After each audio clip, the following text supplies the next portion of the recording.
Stop, रुकिए दोस्तों। अगर आप सोच रहे हैं इस वीडियो को तेजी से आगे बढ़ाने की टॉम एंड जेरी की तरह, तो आप बहुत ही गलत सोच रहे हैं, क्योंकि आप बहुत ही बड़ी मिस्टेक कर बैठेंगे। तो please don't skip the video.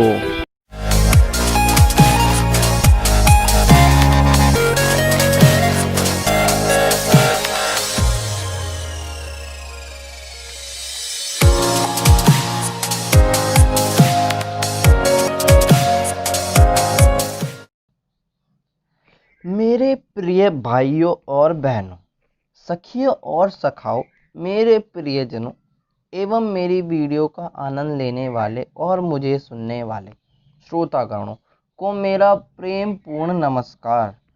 तो आप सभी ने अपनी सुंदर सुंदर नयनों से थंबनेल को अच्छे से निहार ही लिया होगा और आपको पता चल ही गया होगा कि मैं यहाँ पर क्या पकाने वाला हूँ, मतलब सॉरी, पढ़ाने वाला हूँ। तो चलिए चलते हैं अपनी ज़बरदस्त वीडियो की तरफ और देखते हैं द ग्रेट तिरुपति शो। और यार मैंने अभी अभी अपना नया नया नारा सा बनाया है, ताज़ा ताज़ा बनाया है, कल ही बनाया है। नो बकवास, ओनली बातें झकास। तो चलिए चलते हैं आज की वीडियो की तरफ।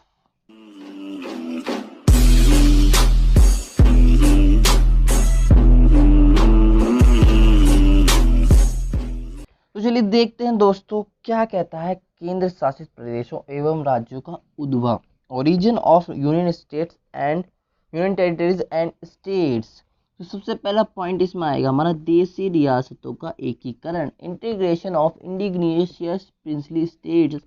आज़ादी के समय भारत में राजनीतिक इकाइयों की दो श्रेणियां थी। हैं? अरे यो क्या बोल दिया, राजनीतिक इकाइयों? हैं? अरे टेंशन नहीं लेने का यार, बता रहा हूँ। आज़ादी के समय भारत में राजनीतिक इकाइयों, समझ लीजिए political parts. Political parts in English आप अच्छे समझ लीजिए, और नहीं समझ में आता तो यार ज़्यादा टेंशन नहीं लेने का। ये यूपीएससी वालों के लिए लैंग्वेज इस तरह की लिखी जाती है, प्रीलिम्स में आता है ना ऐसे टाइप लिखने के लिए, इस वजह से लिखी जाती है, वरना इसकी कोई ज़रूरत नहीं है। आज़ादी के समय भारत में दो श्रेणियाँ थीं, इतना समझ लीजिए।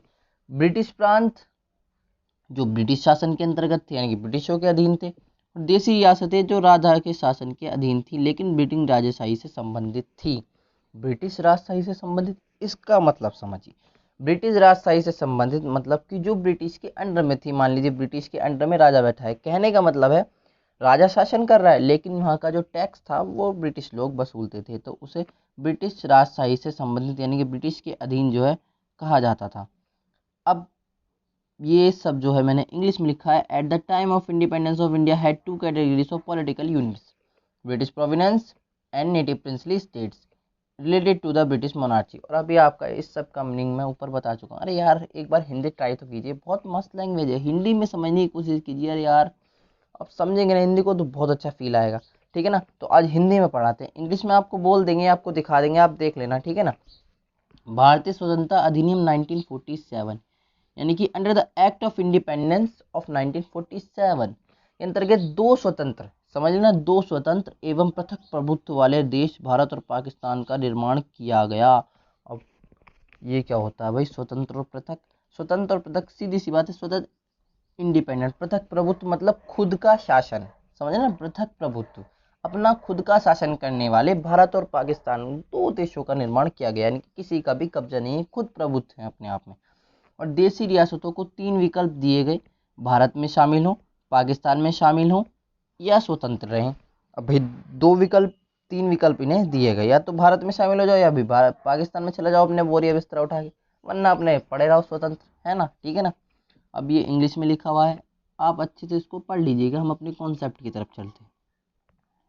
1552 यानी कि 552 देशी रियासतें भारत की भौगोलिक सीमा में थी। भौगोलिक सीमा, जोग्राफिकल एरिया, ठीक है ना। भारत के अंदर में जो है 552 आती थी, और 549 यानी कि 549 भारत में शामिल हो गई, और बची हुई तीन रियासतें हैदराबाद, जूनागढ़, कश्मीर ने भारत में शामिल होने से इनकार कर दिया। अभी जो लाइन है ना, यूपीएससी वालों कान वान सब खोल के सुन लो, और एसएससी वालों बहुत ध्यान से सुन लो, और रेलवे वालों भी सब सुन लो, और डिफेंस वाले तो सुने ही सुने। ये जो तीन नाम है ना, हैदराबाद, जूनागढ़ और कश्मीर, तो अपने दिमाग के प्रिंटर में छाप लें। तीनों नाम, ठीक है ना, अच्छे से छाप लें क्योंकि इसका मैं मतलब भी बताने वाला हूँ। जो नेक्स्ट लाइन आएगी उसमें जो 552 देशी रियासतें भारत की भौगोलिक सीमा में थी, 549 भारत में शामिल हो गई। आपको पता चला 549 ने जो है भारत में शामिल होना स्वीकार कर लिया।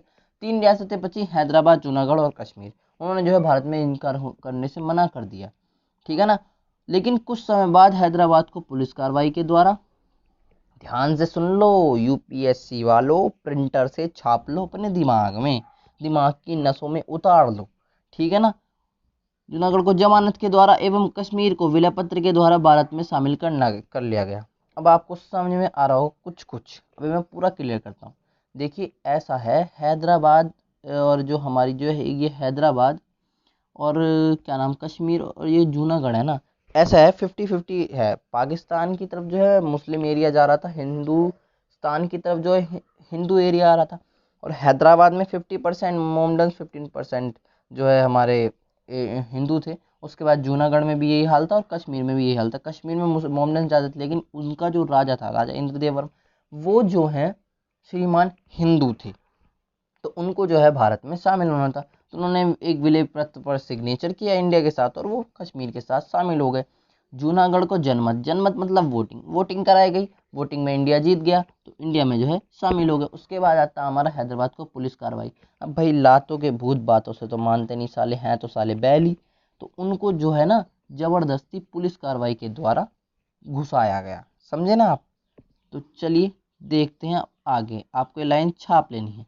अब 1950 के संविधान ने भारत संघ के राज्यों को 4 प्रकार में वर्गीकृत किया।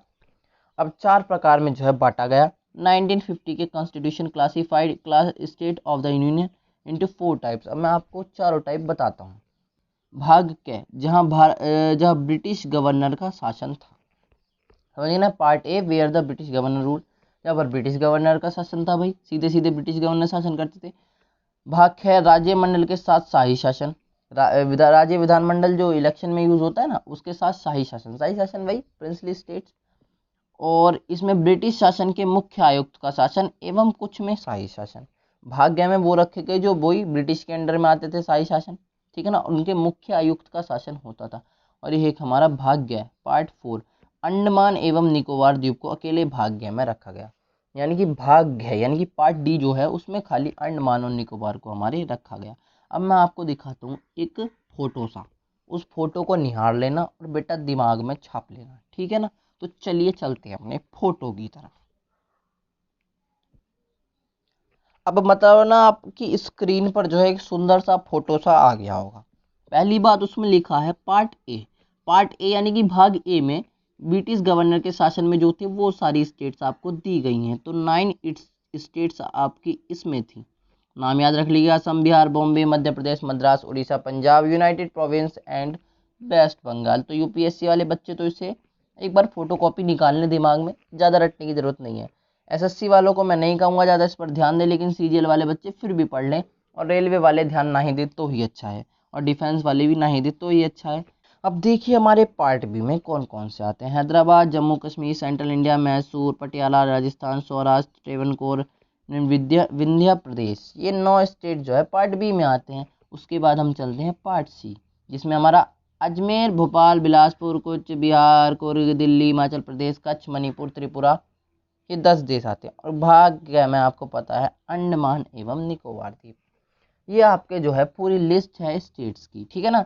चलिए अब बढ़ते हैं आपने नेक्स्ट टॉपिक की तरफ, जो है हमारा धर आयोग एवं जेबीपी समिति। भाई इन्होंने किस तरह इंडिया का जो है पूरी तरह बंटवारा किया, ठीक है ना। तो चलिए, तो आइए अब देखते हैं धर आयोग एवं जेबीपी समिति।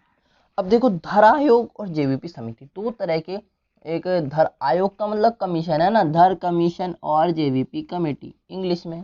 अब देखते हैं क्या क्या कहा गया। देशी रियासतों का शेष भारत में एकीकरण विशुद्ध रूप से अस्थायी व्यवस्था थी। ओहो हो, इतनी शुद्ध हिंदी मेरी भी समझ में ना आ रही हो तो। देशी रियासतों का शेष भारत में एकीकरण विशुद्ध रूप से अस्थायी व्यवस्था थी, यानी कि बहुत ही गलत अस्थायी व्यवस्था, जो कि पेट में कभी कभी गड़बड़ हो जाना ज़्यादा खाने से, वही वाली व्यवस्था थी। देशी रियासतें जब घुस आ गई देश में तो पूरी तरह ये वाली व्यवस्था हो गई। अब देखिए क्या हुआ। इस देश के विभिन्न भागों में विशेष रूप से दक्षिण से मांगे उठने लगी कि राज्य के भाषा के आधार पर पुनर्गठन हो। अब भाई राज्य जो है मांग करने लगे कि भाषा के आधार पर जो है राज्यों का पुनर्गठन यानी कि बंटवारा हो, जैसी सीधी सी बात है। उसके बाद जून 1948 में जो है भारत सरकार ने एस.के. धर की अध्यक्षता में भाषी प्रांत की आयोग की नियुक्ति की। अब भाई भाषीय प्रांत आयोग क्या था? ये वही आयोग था जो इस बात को चेकिंग करेगा कि भाई भाषा के आधार पर बंटवारा करने में फायदा है भी या नहीं। सरकार अपना फायदा तो देखेगी, सीधी सी बात है। आयोग ने अपनी रिपोर्ट दिसंबर 1948 में पेश की, ठीक है ना। आयोग ने सिफारिश की कि राज्यों का पुनर्गठन भाषीय कारक के बजाय प्रशासनिक सुविधाओं के अनुसार होना चाहिए। आगे ना बात अपनी अपनी, ठीक है ना। यानी कि अब आयोग ने क्या करा भाई, राज्यों की जो भाषा पुनर्गठन के कारक है, मतलब कि भाषा कारक के बजाय प्रशासनिक सुविधा समझते हैं आप, यानी कि जिससे जो है बहुत से जो है इंडिया के डेवलपमेंट में जो है फायदा हो। जैसे कि नर्मदा नदी के पास डैम बना दिए गए और 2 राज्य इस तरह बांटे गए कि एक इधर हो एक इधर हो, इस तरह से जो है मतलब बनाया गया जाए कि प्रशासनिक सुविधा दोनों राज्यों को मिल सके, ठीक है ना। अब भाषा के आधार पर बांट दो, सुविधा किसी को ना मिले, तो ये वाला सिस्टम इन्होंने जो है ठुकरा दिया। अब इससे अत्यधिक असंतोष फैल गया। आहा, अब इसे बताता हूँ फैमिली के हिसाब से।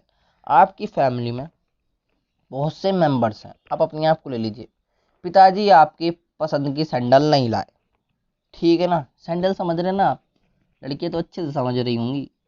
सैंडल नहीं लाए हैं, अब क्या होगा भैया, आक्रोश फैल जाएगा, यानी कि थोड़ी सी जो है गुस्सापना फलाना ढिमकाना बोला जाएगा, ठीक है ना, समझ रहे ना आप।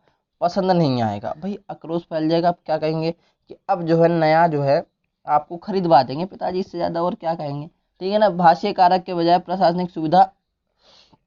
तो जब अत्यधिक असंतोष फैल गया तो परिणाम स्वरूप कांग्रेस द्वारा दिसंबर 1948 में एक नई भाषीय प्रांत समिति का गठन किया गया। लो भैया दोबारा ला देंगे, और क्या, टी शर्ट सैंडल। तो भैया अब एक और कमेटी बिठा दी, इसमें जवाहरलाल नेहरू, वल्लभ भाई पटेल और पट्टाभी सीतारमण जी जो है शामिल थे, और जिसे जेवीपी समिति के रूप में जाना गया। अब इसे ही जेवीपी समिति कहा गया। भैया SSC, defence, railway, UP triple SC, जो भी इस टाइम वीडियो देख रहा हो, जो सा भी एस्पायरेंट देख रहा हो, ये तीनों नाम तो छाप ही लो। जवाहरलाल नेहरू, वल्लभ भाई पटेल और पट्टाभी सीतारमण गया, क्योंकि इन्हीं के नाम से जेवीपी समिति का गठन किया गया। इसने अपनी रिपोर्ट 1949 में पेश की और इस बात को औपचारिक रूप से अस्वीकार किया कि राज्य का पुनर्गठन आधार भाषा पर नहीं होना चाहिए। औपचारिक रूप से अस्वीकार किया दोस्तों, मना कर दिया फिर से। अब भैया फिर से जो है पसंद की टी शर्ट नहीं लाए पिताजी, टी शर्ट कह लो सैंडल, ठीक है ना, नहीं लाए। अब भैया फिर आक्रोश, ठीक है ना। अब धीरे धीरे जब ये बढ़ता गया तो अब जो है बच्चे आ जाएंगे अनशन पे, यानी कि भूख हड़ताल पे, समझ रहे ना, मैं खाना नहीं खा रहा, ये वाली भूख हड़ताल होती है। तो अभी आप समझिएगा, ये पूरा इंग्लिश में लिखा हुआ है, आपको पढ़ना है पढ़ लीजिएगा ध्यान से। अब मैं इसको दोबारा रिपीट नहीं करूंगा, ठीक है ना, वीडियो बहुत ही लंबी हो जाएगी। अब आइए, हालांकि अक्टूबर 1953 में भारत सरकार को भाषा के आधार पर पहले राज्य के गठन के लिए मजबूर होना पड़ा। मद्रास से तेलुगु भाषा क्षेत्र को पृथक कर आंध्र प्रदेश का गठन किया गया। इसके लिए एक लंबा विरोध आंदोलन। अब देखिए आप, जो है भारत सरकार ने 1953 में अलग कर दिया मद्रास से तेलुगु भाषाई क्षेत्र, यानी कि आंध्र प्रदेश को अलग कर दिया मद्रास से, लेकिन क्यों? जिसके अंतर्गत 5 दिनों की भूख हड़ताल के कारण एक कांग्रेसी कार्यकर्ता पोट्टी श्री मल्लू जी का निधन हो गया। भैया यूपीएससी वालों, यो नाम है ना, छाप लो दिमाग की नसों में, पोट्टी श्री रामुल्लू। ये जो है ना श्रीमान, इन्होंने जो है, ये वही बालक हैं जिन्होंने जो है 5 दिनों की भूख हड़ताल करी, और कांग्रेस ने या कह लो भारत की सरकार ने इनकी बिल्कुल नहीं सुनी, और इनका जो है निधन हो गया है, अटल रहे और इन्होंने जो है खाना नहीं खाया। इनके निधन के बाद जो है बहुत ज़्यादा आक्रोश जनता में फैल जाएगा, और उसके बाद जो है मजबूरी में 1953 में अक्टूबर में जो है भारत सरकार को जो है भाषा के आधार पर राज्यों का पुनर्गठन करना पड़ेगा जी, करना ही पड़ेगा। आंध्र प्रदेश का गठन जो है इनके द्वारा कर दिया गया। अब आप चाहें तो ये इंग्लिश में, अंग्रेजी में जो लिखा हुआ है ना, इसे अच्छे से पढ़ सकते हैं। उम्मीद करता हूँ आपको यहाँ तक की वीडियो अच्छे से दिमाग में छप गई होगी जी, सेट हो गई होगी। और अगर सेट नहीं हुई ना तो एक बार और रिपीट कर लो, मैं गारंटी देता हूँ ऐसी सेट होगी, दोबारा नहीं निकलेगी। और इस बात की गारंटी है श्रीमान एम लक्ष्मीकांत जी की किताब से ही जो है मैंने सब छापा। यानी कहने का मतलब है एम लक्ष्मीकांत सर की जो है हर कॉन्सेप्ट को यहाँ पर मैंने क्लियर किया है। तो यूपीएससी एस्पायरेंट तो बिल्कुल भी चिंता ना करें, और जब यूपीएससी एस्पायरेंट चिंता नहीं करेंगे तो एसएससी रेलवे वाले क्यों करेंगे भाई। ये तो उनके लिए और अच्छी वाली बात होगी और नॉलेज मिल गई, ठीक है ना। तो पेपर में कहीं क्वेश्चन बाहर तो जाने नहीं वाला, प्रीलिम्स वालों के लिए तो गारंटी लेता हूँ, ठीक है ना। तो धन्यवाद दोस्तों, और अगर आपको पसंद आई हो वीडियो तो लाइक का बटन दबा दें, सब्सक्राइब का बटन भी दबा ही दियो यार, और उसके बाद जो है वीडियो को पूरा देख लिया आपने, इससे बड़ी बात क्या है, ठीक है ना। तो धन्यवाद दोस्तों, बहुत बहुत शुक्रिया आपका, ठीक है ना। तो चलिए चलता हूँ मैं भी, आप भी चलिए और पढ़ाई कीजिए, निरंतर पढ़ाई कीजिए, और उम्मीद करता हूँ आपको शुद्ध हिंदी में मेरी मज़ा आया होगा। धन्यवाद।